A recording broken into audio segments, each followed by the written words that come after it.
चलिए बेटा, तो अपन आज स्टार्ट करते हैं पॉलिनेशन का आगे में, है ना। जैसे अपन पॉलिनेशन का बात करते हैं, एक चीज जो हमारे दिमाग में आता है, pollination is transfer of pollen from male part two female part of the flower. यही होगा ना, the transfer of pollen from anther that is the male part two stigma of the flower is called pollination. ठीक है, transfer of pollen, हट जा भाई,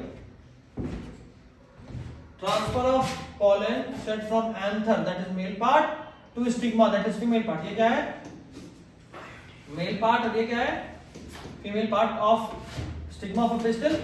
pollination तीन तरह का होता है, डिपेंड करता है कि पॉलन ट्रांसफर कैसे हो रहा है, उस बेसिस पे तीन तरह का। पहला ऑटोगैमी, जो फ्लावर है उसी फ्लावर का पॉलन उसी फ्लावर के पिस्टल पे लैंड कर जाए। एक फ्लावर जो एक बाइसेक्सुअल फ्लावर होगा, उस बाइसेक्सुअल फ्लावर का उसी फ्लावर का मेल गैमेट उसी फ्लावर के फीमेल गैमेट पे लैंड कर जाए तो क्या बोलेंगे, ऑटोगैमी।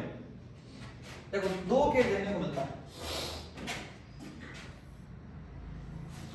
ये जो प्लांट है ना, मान लो ये प्लांट बाइसेक्सुअल है, प्लांट बाइसेक्सुअल यानी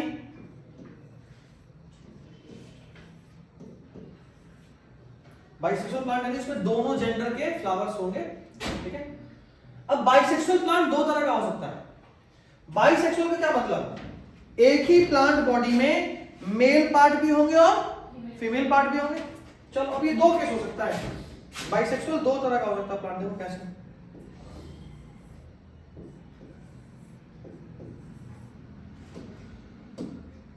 मान लो ये फ्लावर एक मेल फ्लावर है और ये फ्लावर एक फीमेल फ्लावर है, ये फ्लावर भी फीमेल फ्लावर है। एक प्लांट बॉडी पे मेल और फीमेल दोनों तरह के सेक्स ऑर्गन अवेलेबल है, तो फ्लावर कैसा है, प्लांट कैसा है। अच्छा, ये भी प्लांट में बोल रहे हैं बाइसेक्सुअल है, क्यों, इसमें भी वापस वही बात होगा जैसे देखो लेकिन इसमें थोड़ा सा अंतर है। अंतर क्या है, इसी फ्लावर में मेल पार्ट भी है और इसी फ्लावर में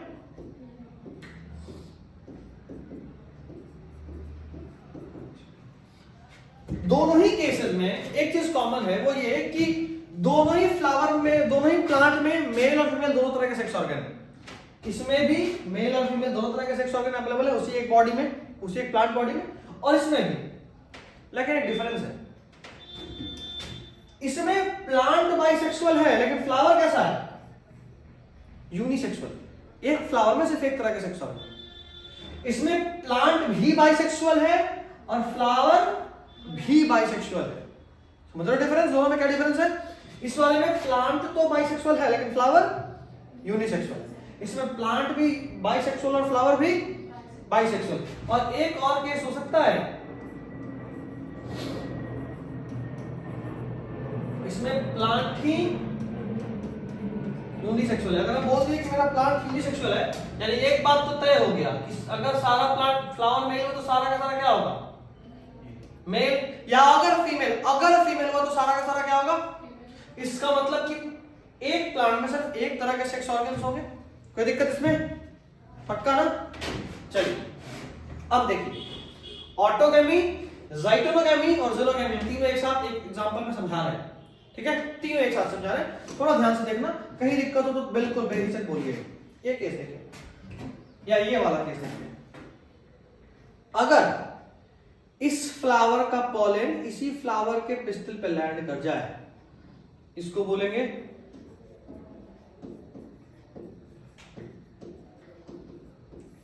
क्या बोलेंगे, ऑटोगैमी। अगर इस फ्लावर का पॉलन उसी प्लांट के किसी दूसरे फ्लावर के पिस्टल पे लैंड करे, इसको बोलेंगे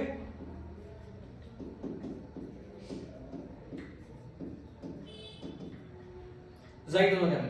देखो प्लांट तो वही है ना, यानी अगर हम, मेरा एक बॉडी है, जो क्रोमोसोम या जो जीन यहां के सेल्स में होगा वही जीन यहां के भी सेल्स में होगा, तो इस केस में उसी फ्लावर का पॉलन उसी के पिस्टल पे गया, सेम जीन्स दोनों है, मेल भी और फीमेल भी। अच्छा, इस वाले में इसका पॉलन इसके पिस्टल पे गया, जीन सेम होगा या डिफरेंट होगा, जीन्स तो सेम ही होगा ना भाई, प्लांट तो सेम ही है, यहां का सेल और यहां का सेल अलग थोड़ा ही, दोनों तो सेम ही है। या हाथ का और पैर का सेल अलग थोड़ा ही है, पूरे बॉडी में सेम होगा। तो ये दिख तो रहा है कि क्रॉस पॉलिनेशन है, लेकिन है ये भी क्या, जेनेटिकली ऑटोगैमी। ये ऑटोगैमी है, ज़ाइगोगैमी। ज़ोनोगैमी कब होगा, मान लो इस फ्लावर का यहाँ एक और फ्लावर बनाई देने लगेगा,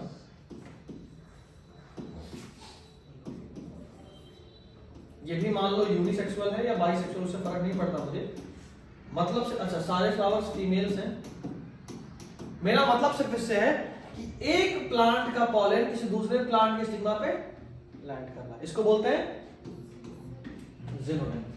ठीक है, ऑटोगैमी, ज़ाइगोगैमी और ज़ोनोगैमी एक साथ क्लियर, कोई दिक्कत?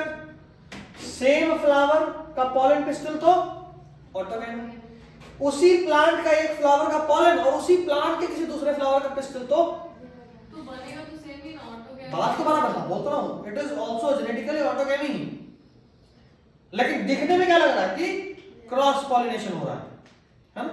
दो तरह का पॉलिनेशन होता है, सेल्फ पॉलिनेशन और क्रॉस पॉलिनेशन।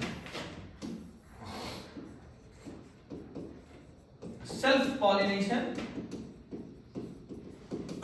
और दूसरा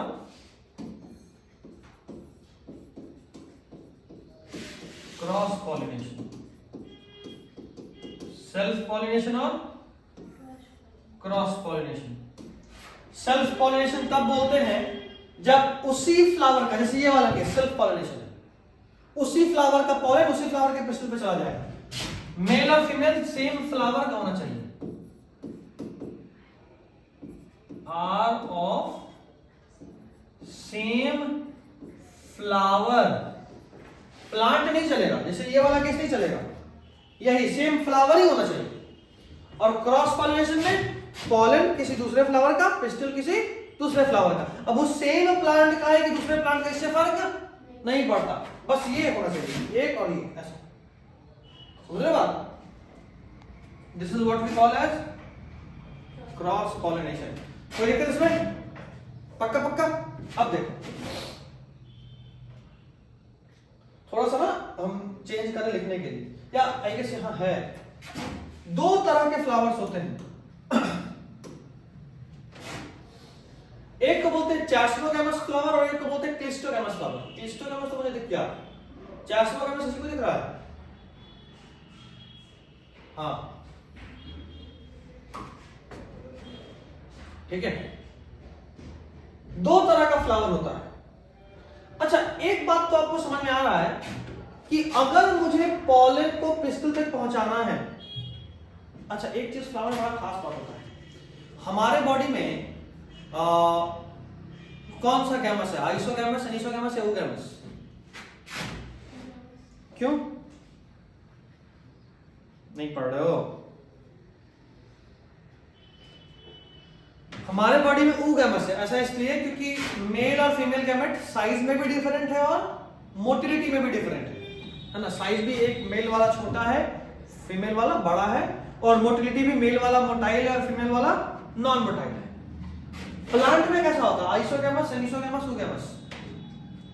यहाँ पे खासकर फ्लावरिंग प्लांट्स में अनीसोगैमस होता है, कारण मेल थोड़ा छोटा होगा, फीमेल थोड़ा बड़ा होगा, ये तो होता है, लेकिन दोनों का दोनों नॉन मोटाइल होता है, मोटिलिटी सेम होता है। ठीक है, पॉलन ग्रेन भी नॉन मोटाइल है, खुद से मूव नहीं कर सकता, इसको कोई एजेंट चाहिए, कोई जरिया चाहिए जो इसको मूव कराए। मेल गैमेट को कोई जरिया चाहिए जो इसको मूव कराए, जरिया, और उन जरियों को बोलते हैं एजेंट्स ऑफ पॉलिनेशन। जिन जरियों से पॉलिनेशन होता है, एजेंट्स ऑफ पॉलिनेशन। अब वो एजेंट दो तरह के हो सकते हैं, एक जिसको बोलेंगे बायोटिक एजेंट, यानी कोई लिविंग ऑर्गेनिज्म होंगे जो जरिया की तरह काम करेंगे, या फिर दूसरे को बोलेंगे ए बायोटिक एजेंट, जहां नॉन लिविंग थिंग होंगे जो जरिया का काम करेंगे, जैसे मान लो पानी या हवा होता है ना। लिविंग में क्या आ जाएगा, हनी बीज आ जाएंगी, चींटियां आ जाएंगी, चींटियां देखते हो पॉलन टांगती हैं। अच्छा कई बार इंसान भी आते हैं, बोलो सर हम तो कभी नहीं किए, कभी करे हो पॉलिनेटर का काम? कब कर रहे हो? सोचो जरा, आपके सीजन में क्या किए थे? खा के सीड वो तो सीड डिस्पर्सल है, पॉलिनेशन तो सीड बनने से पहले होगा। मान लो आम के सीजन में आप आम के पेड़ पे चढ़े, उस वक्त आम का फूल आया हुआ था, तो आप जब चढ़े होंगे तो कुछ पॉलन झड़ा होगा, नीचे वाले फूलों पे गिरा होगा। तो चलो लक बाई चांस, बोलो सर सबके बंदर थोड़ा ही होता है कि आम के पेड़ पे चढ़ गए। कभी गांव में खेत वेत में घूमे, या बचपन में क्रिकेट खेलने में बॉल थोड़ा झाड़ी में चल गया और बॉल ढूंढ रहे हो, और बॉल ढूंढने में कपड़े में एक कांटेदार कुछ फंस गया, वो भी क्या है एक तरह से आप में चिपका और आपसे कहीं और पहुंच रहा है ना? तो अच्छा, या फिर ऐसा क्या, नहीं वो भी सीड होता है, इसको तो चेंज कर दिया।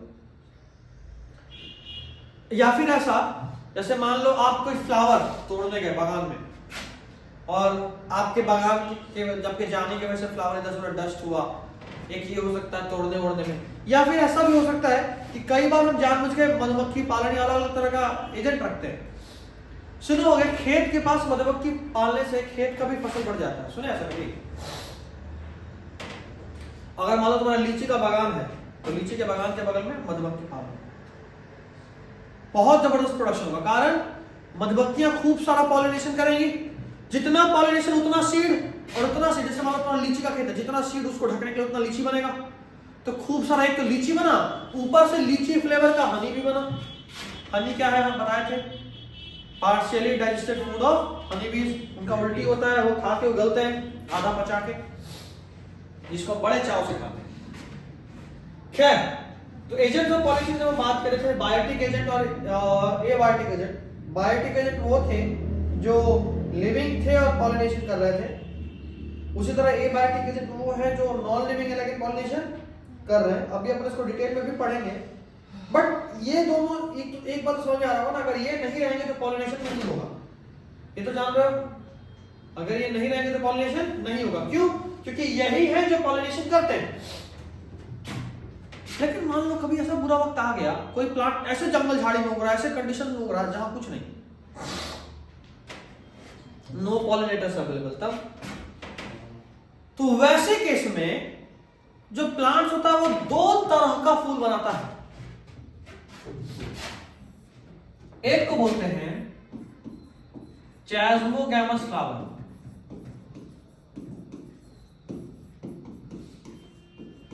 ठीक है, और दूसरे को बोलते हैं क्लिस्टोगैमस फ्लावर।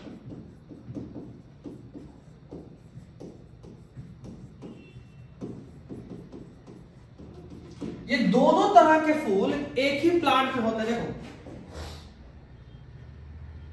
क्लिस्टोगैमस और चैस्मोगैमस, ठीक है। तो ये दोनों तरह के फूल एक ही फ्लावर में होते हैं। फर्क क्या है, फायदा क्या है? देखो, ये वाला जो फूल है ना, ये नॉर्मल फूल है, दीज आर नॉर्मल फ्लावर, यानी जो खिलता है, पॉलन स्टिग्मा एकदम एक्सपोज होगा, हवा बहा या कोई एजेंट पॉलन ग्रेन उठाएगा, किसी फ्लावर के स्टिग्मा पे पहुंचा देगा, पॉलिनेशन हो जाएगा, नॉर्मल फ्लावर। और कुछ फ्लावर जो होते हैं they never open, are always in bud stage. Cleistogamous flower कभी खुलते ही नहीं, ये हमेशा जो कली वाले स्टेज में होते हैं। तो उससे क्या होगा, मान लो जब पॉलन मैच्योर करेगा और बर्स्ट करेगा, तो पॉलन ग्रेन उसी कली के, जैसे मान लो इस रूम के अंदर एक, मान लो कोई गैस है जिसको आप शीशी में बंद कर उसको फोड़ दिए, तो फैलेगा और रूम पूरा पैक है, तो जब होगा तो ये रूम में कहीं ना कहीं रहेगा, बाहर तो जा नहीं सकता। तो जो क्लिस्टोगैमस फ्लावर्स हैं जो हमेशा बर्ड स्टेज में है, जब इसका पॉलन मैच्योर करता है, when pollen matures, lands on the stigma of same flower,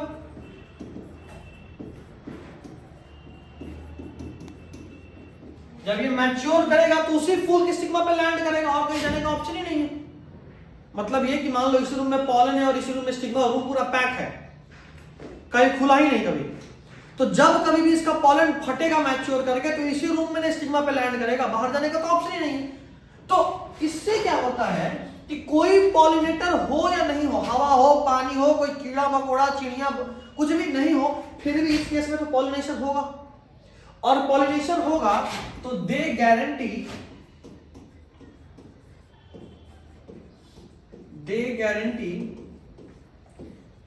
assured seed setting. इसमें मेल और फीमेल एक ही हाँ राइट, बाइसेक्सुअल फ्लावर होगा। नहीं तो फिर मेल रख के क्या कर लेगा, अब फीमेल रख के सिर्फ क्या कर लेगा, और दिक्कतें में आ जाएगा। तो they guarantee assured seed setting even in the absence of pollinators.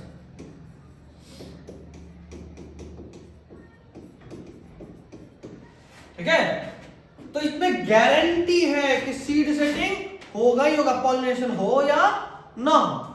तो अब देखो बात यह है ना कि जितनी बार भी सेल्फ पॉलिनेशन होता है उतनी बार फ्लावर का और ज्यादा सेक्सुअली रिप्रोड्यूस करने का एबिलिटी घटता जाता है। इसीलिए कभी भी फैमिलीज में या क्लोज रिलेटिव में मैरिज नहीं करना चाहिए।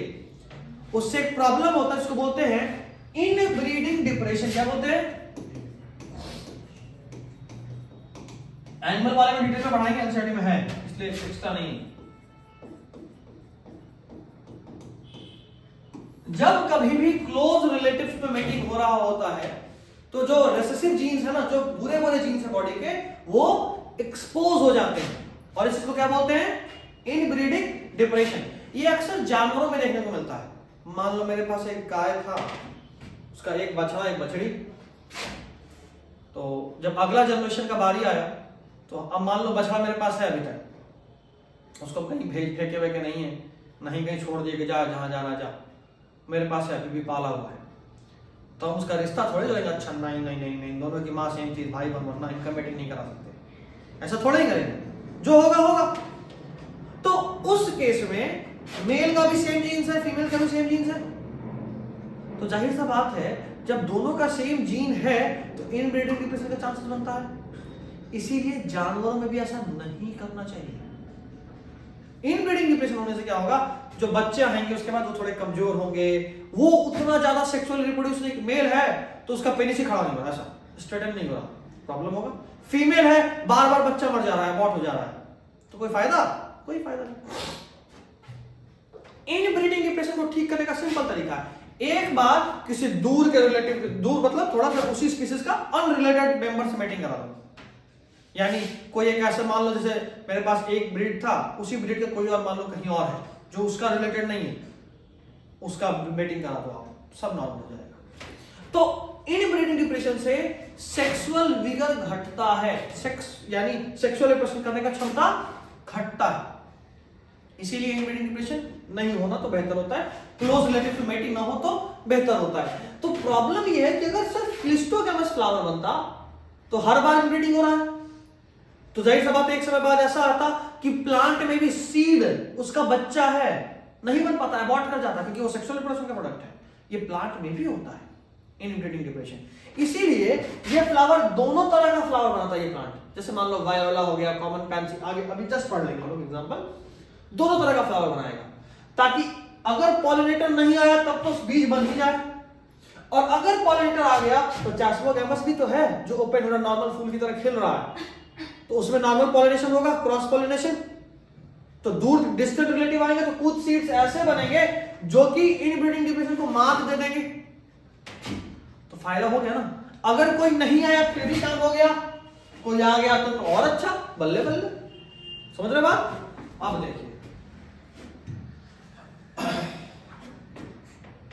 एक बात पूरा रीड करेंगे, उससे पहले बस इतना बता रहे हैं, ऑटोगैमी में, अच्छा किसी भी तरह के पॉलिनेशन में एक चीज बहुत जरूरी है, या खासकर ऑटोगैमी में और ज्यादा, ग्रेट सिंक्रोनी, सिंक्रोनी यानी एकदम timing in pollen release and क्या बोलते हैं, स्टिग्मा मैच्योरेशन। तो स्टिग्मा जब मैच्योर करके पॉलन को रिसीव कर पाए, वो एग्जैक्टली उसी वक्त होना चाहिए जब पॉलन में रिलीज हो रहा है, तो नहीं तो प्रॉब्लम हो जाएगा। कैसे प्रॉब्लम होगा? मान लो ये वाला फ्लावर पॉलन रिलीज कर दिया, लेकिन उस वक्त इसका स्टिग्मा मैच्योर नहीं करा है, अगर पॉलन लैंड भी करा फिर भी पॉलन ट्यूब नहीं बन रहा है तो कोई काम का होगा नहीं। तो इसमें ग्रेट सिमिक होनी चाहिए, एकदम टाइमिंग तगड़ा वाला। यही लाइन लोग पढ़े उधर भी सेक्सुअल रिप्रोडक्शन में, रिप्रोडक्शन ऑर्गेनिज्म एक्सटर्नल फर्टिलाइजेशन में, फ्रॉग और ऑक का केस में ग्रेट सिमिक होनी चाहिए, एकदम टाइमिंग सही होना चाहिए, तो गड़बड़ा जाएगा। अब कुछ प्लांट है जो दो तरह का बनाता है, जैसे क्लिस्टोगैमस फ्लावर, ये कभी खुलता ही नहीं है, ये इनवेरिएबली ऑटोगैमस, जाहिर सा बात है ना, कभी खुल भी नहीं करता, जब होगा तो ऑटोगैमी होगा। जाइटेनोगैमी में भी दूसरे का आता है, पॉसिबल है, मान लो ये बंद है तो कभी इसमें किसी और से पहुंच पाएगा, या ये भी बंद है तो कभी इसका निकल पाएगा बाहर, वही चीज यहां भी। तो जो मेरा क्लिस्टोगैमस फ्लावर होता है, क्लिस्टोगैमस जो कभी खुला ही नहीं, तो कभी खुला ही नहीं तो इस रूम से बाहर ना तो कभी पॉलन जा पाएगा ना कोई बाहरी पॉलन कभी अंदर आ पाएगा। तो जो होने का चांसेस है वो सिर्फ ऑटोगैमी, यानी इसी रूम का पॉलन इसी रूम के स्टिग्मा पे लैंड करे, ठीक है।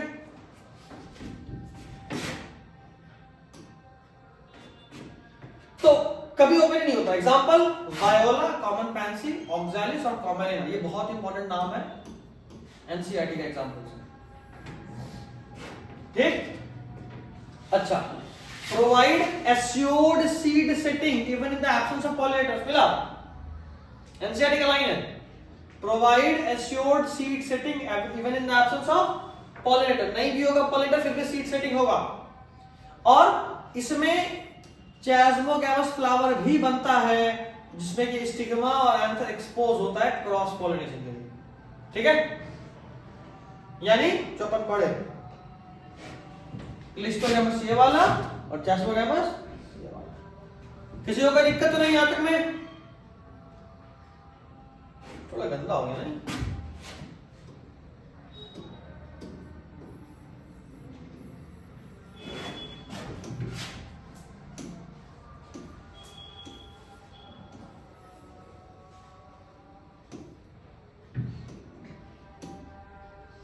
अब सुंदर लग रहा है नहीं?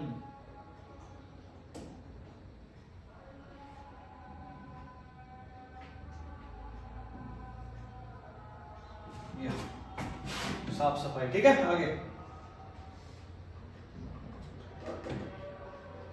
जाइक्लोगैमी, उसी का एंथर स्टिग्मा उसी प्लांट के किसी और फ्लावर में जाएगा। क्या है ये? एंथर स्टिग्मा उसी प्लांट के किसी और फ्लावर में। फंक्शनली तो क्रॉस पॉलिनेशन लग रहा है जिसमें पॉलिनेटर का इन्वॉल्वमेंट होगा, लेकिन जेनेटिकली किसके सिमिलर है अभी बताएं? जाइक्लोगैमी एक प्लांट से दूसरे प्लांट तक ट्रांसफर होगा। ये एकमात्र ऐसा टाइप है जिसमें जेनेटिकल वेरिएबिलिटी आता है, एक दूसरा प्लांट है एक दूसरा प्लांट है, जीन अलग होगा। चलेगा यहां तक? इतना बात जब हो गया तो अब पॉलिनेटर्स का भी बात कर लेते हैं ना, एजेंट्स ऑफ पॉलिनेशन। पहले बात कर लें एबायोटिक एजेंट्स, दो तरह का बात हो रहा था, विंड और वाटर, है? तो देखते हैं एक बार रीड करिए जब तक, फिर अपन इसको आगे मूव ऑन करते हैं।